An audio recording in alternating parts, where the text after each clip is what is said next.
Hello, and welcome to the Coach Right podcast, where we explore how to turn coaching expertise into published pages.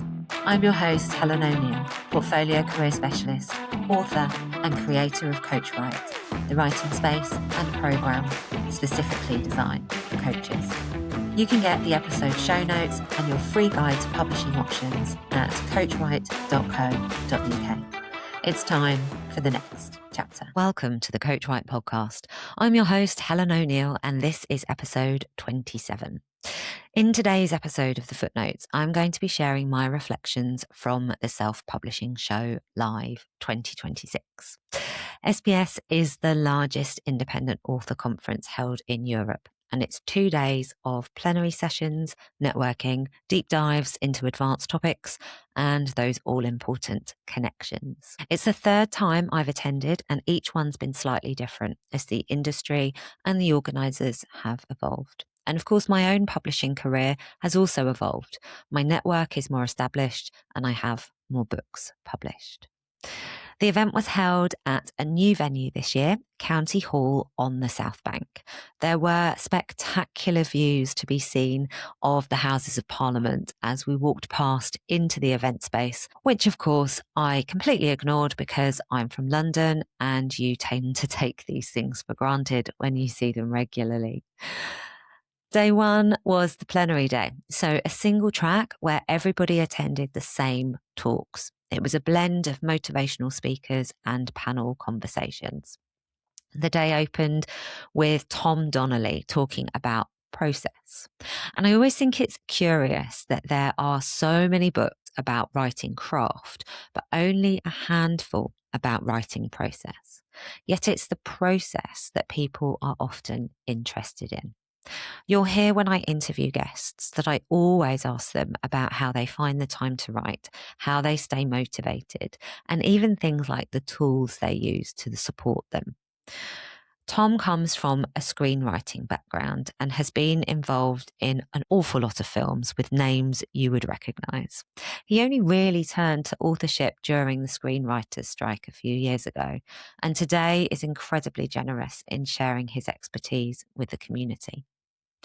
He talked about the difference between your creative processes and your critical processes, which I think is very important and actually a topic that we cover in Coach Right 90.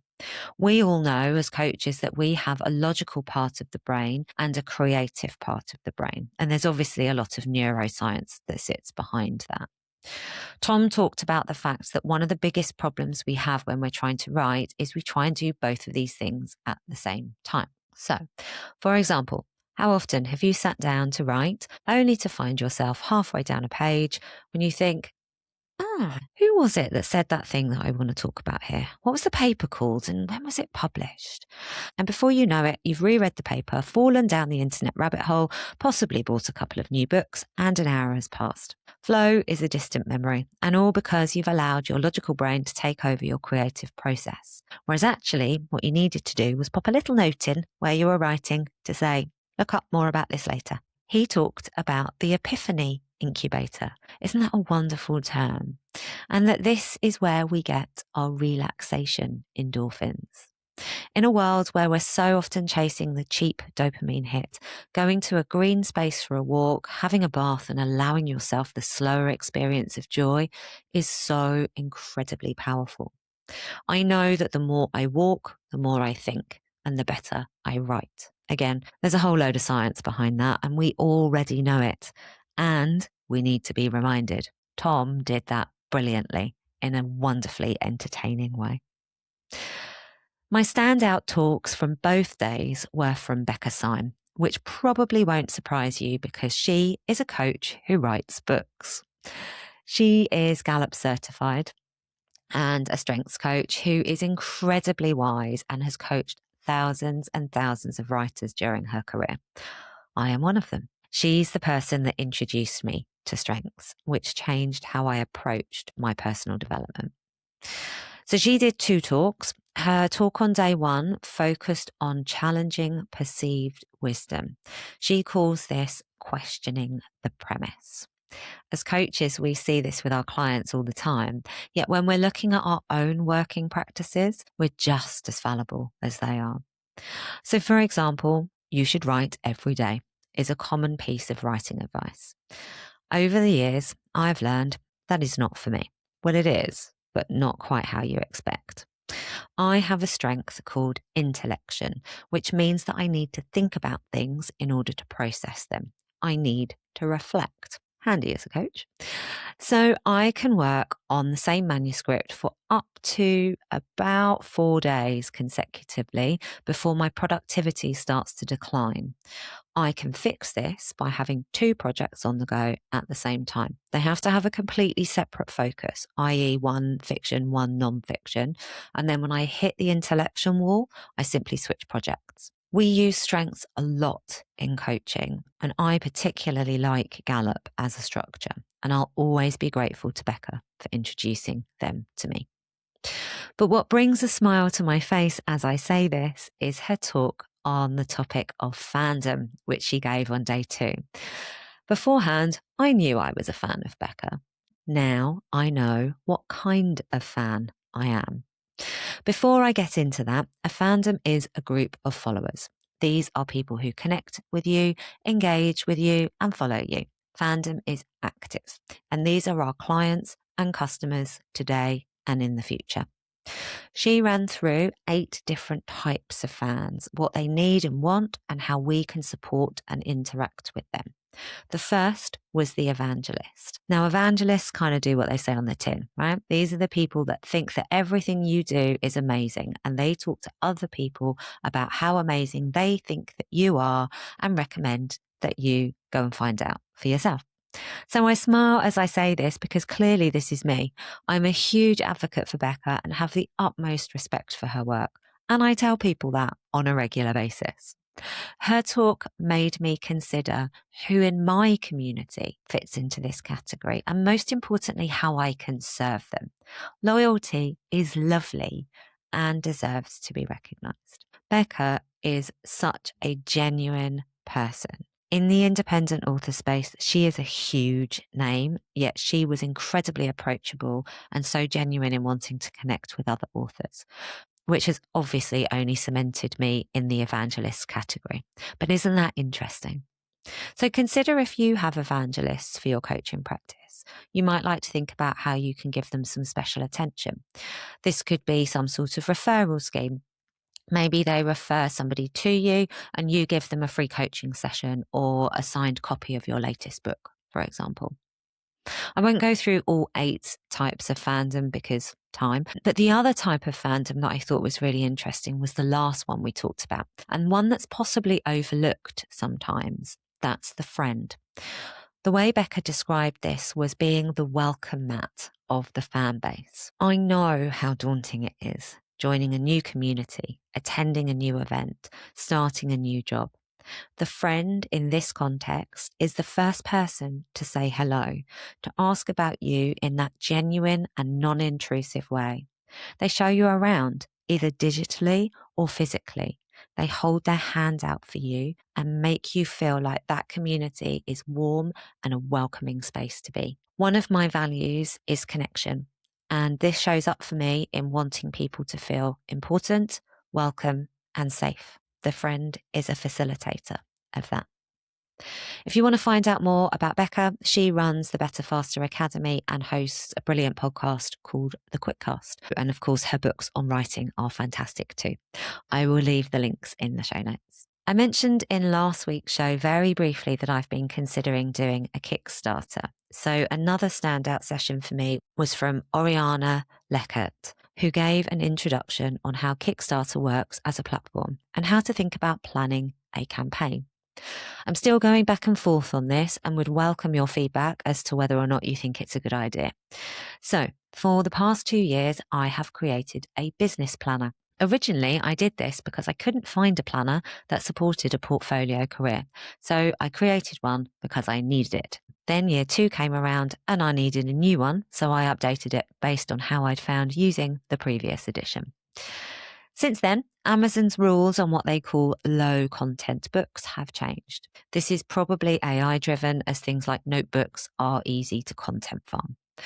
Now, my planner does have a fair bit of guidance in it, but it also has plenty of space for writing, as you'd expect, and it takes ages for the book to get approved on Amazon. And as I still can't find what I need, I do intend to make another one. But what I'd really like to do is have it ring bound with little dividers so that it's easier to use. And you simply can't do that with Amazon Print on Demand. You can, however, do it with specialist printers. Assuming people would be interested in buying one, enter Kickstarter. This is where people are able to support the project before you do a large print run. So it would be perfect for this kind of project. It would be a way of being able to produce something really useful with lovely quality, and the project structure appeals to me, surprising no one. I am still debating, so I'd love to know what you think. Shall I investigate further, or do you think it's a terrible idea? Drop me a note back, helen@coachwrite.co.uk. Another session that really stuck with me was on storycraft, and it was actually a panel conversation right towards the end of the first day. Now, you might be wondering what on earth a panel about craft has to do with those of us that are writing predominantly non-fiction. But actually, it was one particular attendee on that panel who goes her own way. She explained her drafting process, which involved 7 stages. In each one, she focuses on one particular element and layers the work on top of itself. In one round, she'll look at emotion, for example. In the next, she'll look at grounding, and so on and so forth. What she does is effectively drawing an outline in pencil and then adding paint and then colouring in and then layering and then adding detail. And during the process, the book emerges. The reason that I call attention to this is that when we're thinking about our coaching practices or our writing journeys, there is so much advice out there and so many rules that are defined as the way to be successful, the way to do things correctly, in inverted commas. And actually, sometimes it's okay just to say, do you know what? I've tried that and it doesn't work for me. I'm going to do it like this instead, because it does. The other thing that came out of that session was a reminder of one of my favourite sayings when it comes to writing, to really remember whether you are a publisher who writes or a writer who publishes. And they are 2 very different mindsets. I know that when I'm working on fiction, I do it for fun. I have no lofty aspirations of making a gazillion pounds with my books and turning them into a Netflix series. I don't even have Netflix. Other streaming services are available. And at the same time, my non-fiction titles are very much part of my business. And so my mindset on how I approach those projects is different too. This is important for you. And we talk about this a lot in Coach Write 90, about starting with the end in mind, considering whether you want to leave a legacy, have a business card, position yourself as a thought leader, or whether you want to revenue generate directly or indirectly through opportunities to speak, and so on and so forth. These are really important decisions. And then once you have your goal in mind, you can work back and lean into the process that's right for you. Just last week, I was working with a client who needed to approach the beginning of their project in a slightly different way. And so that's exactly what we did. We didn't do what I've done. We took a step back, we had a conversation, and we did what was right for them to help them move forward. This is the epitome of meeting our clients where they are and giving them what they need. When it comes to writing your book, you are your client. So lean in to what you need. Another session on day 2 was about Amazon ads, led by Ricardo Fayette, who runs Readsy, and his now wife, Sarah Usara. They explored an analytical approach to Amazon ads, which is absolutely impossible to summarize and share on a podcast. But I do want to talk about it because it was a very strategic session and a great reminder when we're being bombarded with all the different ways to run a business to focus on the data to drive our decisions. They talked about campaign management, thinking about that all-important return on investment. And as I say, leveraging data to make choices. The other thing I really liked about this session was that they talked about trigger points for those decisions. So for those of you that are less familiar with how advertising works, every time someone clicks on an advert that you've produced, you pay. It's literally called pay per click. Not everyone that clicks that button will purchase something. So the data isn't ever going to be 100% accurate. So for example, you might see an advert for something, click on it, have a look, but not buy it right at that moment. Maybe you need to wait for payday. So you come back and buy it another day. The click data is lost. Similarly, you might click on it, go to a platform that you decide that you don't want to give your money to, and actually have a little Google search and see if you can buy it somewhere else. So there's no direct correlation between the click data and the sale. But there is going to be a correlation if you're getting a lot of clicks and no sales. So what they were talking about is thinking about the investment you're making in those adverts, or more specifically, the clicks that those adverts are generating and the return that you're getting. With fiction, there's an added complexity because a lot of fiction is written in series. And so having an entry point that is a lower return on investment isn't necessarily a bad thing if it's driving through sales. Non-fiction is often standalone, so it's a slightly different playing field. There's also a higher price point. So if somebody does buy, the likelihood is that you're earning more royalties than you would if it was a fiction title. So the data points are slightly different. I have taken a ton of notes about this and have had to block out some serious time to reflect and implement. Sasha Black, who writes as Ruby Rowe, was another standout for me. I joined Sasha's community back in 2020 before I published my first book. She was the person that brought me into the independent author space. And since that time, her career has exploded. She's a TikTok sensation and uses a direct selling model to make rather a lot of money. She also writes brilliant books, which doesn't hurt, creates high quality products, and I absolutely loved her talk because she's brilliant and completely honest about the pros and cons of authorship as an e-commerce business.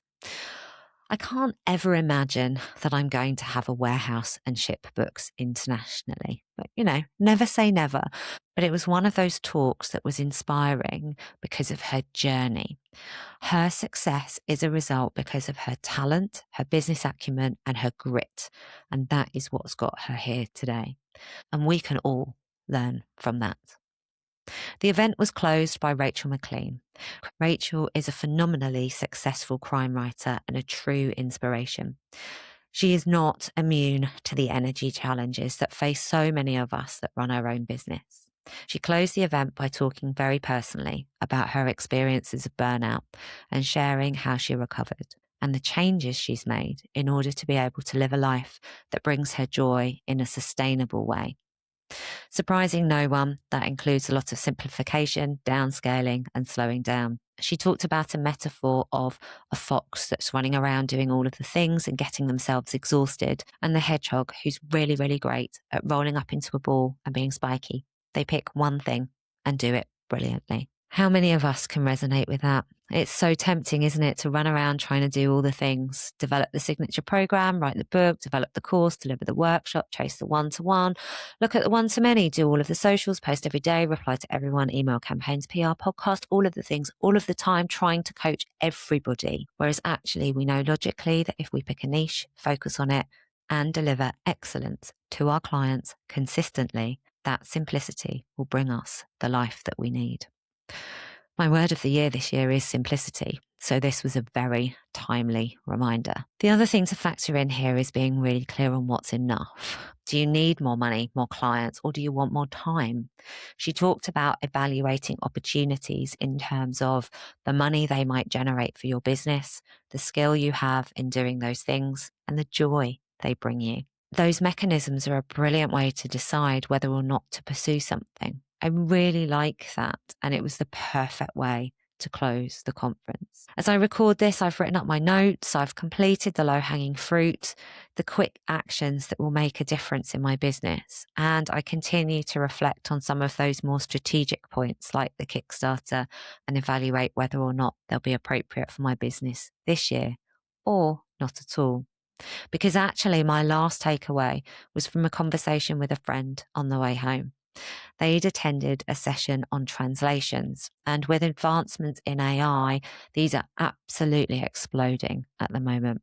He's also nearing the end of a fiction series. He's in the process of launching his audiobooks. He has a job. He has a life. And so he came away with something not to do. He chose focus. And I, for one, count that as a win. So as we continue through conference season, if you are attending an event, remember to go with an intention. Protect your energy. Think about what you will do. Think about what you won't do, and enjoy connecting with other people. The knowledge can normally be learned somewhere else. It's the energy and the motivation, along with the connection, that are unique to in-person events. Go, enjoy, and remember a little bit of time to rest afterwards. If anything from today has resonated with you, or if you've got a question that you'd like me to answer in the footnotes, please drop me a note and let me know. Next week, I am joined by Dr. Fatima Syed. We'll be talking all about her book, Yaqueen, Stitch from Sorrows, a tapestry of poems. I'll see you for the next. Thank you for joining me today. You can get the show notes and your free guide to publishing options at coachwrite.co.uk. Remember to subscribe and leave a review on your podcatcher of choice. Your words can make a difference. A review can too. If you'd like to connect, find me on LinkedIn, ONeill Helen, that's ONeill, ONeill, or on Instagram at coach_write. I'll see you for the next chapter.